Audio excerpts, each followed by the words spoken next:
सातारा जिल्हा परिषद निवडणुकीवरून शिवसेना विरुद्ध भाजप राडा झाला। या राड्यावरून उद्धव ठाकरेंच्या शिवसेना नेत्यांनी एकनाथ शिंदे समर्थक मंत्र्यांना डिवचलंय।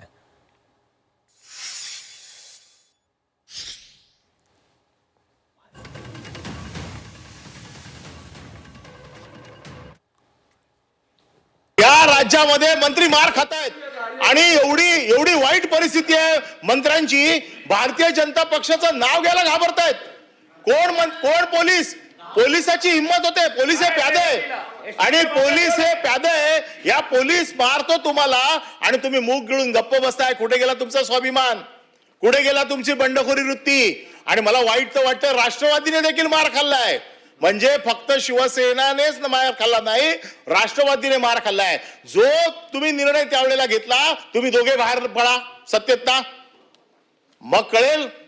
पण आज भारतीय जनता पक्ष तुम्हाला चिरडून काढतेय आणि तुम्ही भारतीय जनता पक्षाचं नाव घ्यायला देखील घाबरताय, मार खाताय मंत्र्यांचा। तुमची सत्ता जर तुम्ही लात मारून जर बाहेर पडले तर आम्ही तुम्हाला भगतसिंगाच्या जागी बघू की तुमची देखील ताकद आहे सत्ता सोडण्याची। अरे काय हिम्मत आहे तुमची सत्ता सोडण्याची? आज दाखवण्याची ताकद दोन्ही राष्ट्रवादी जागे राजे मार खातात। भारतीय जनता पक्षाकडनं तुळवले जात आहेत, स्वतःला वाघ समजतायत।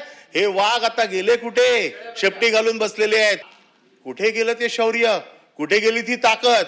का फक्त शिवसेनेबरोबर दादागिरी करायची आणि भारतीय जनता पक्षासमोर शेपटी घालायची? आमच्या धाडसाचं विनाकारण तुम्ही हे बघा, विनाकारण आम्हाला डिवचायचा प्रयत्न करू नका। मी एवढंच सन्माननीय सभापती महोदय रेकॉर्डवरती आणतो आहे की आम्ही जी भूमिका घेतली ती हिंदुत्वासाठी घेतली।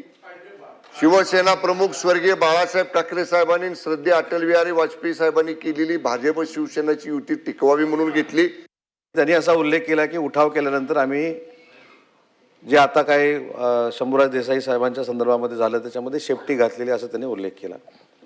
ज्यावेळी आम्ही मुंबईमध्ये आलो हा उठाव करून, त्यावेळी आमचे कोतळे पण हे काढणार होते, त्याला आम्ही घाबरलो नाही। हे आम्हाला वरळीवरनं आम्हाला यायला देणार नव्हते। हे वरळीवरनं आम्हाला यायला देणार नव्हते। शेपटी घालण्याच्या गोष्टी यांनी आम्हाला शिकवू नये। आम्ही न्याय मागितलेला आहे। आमच्या मंत्री महोदयांनी तुमच्याकडे दाद मागितलेली आहे।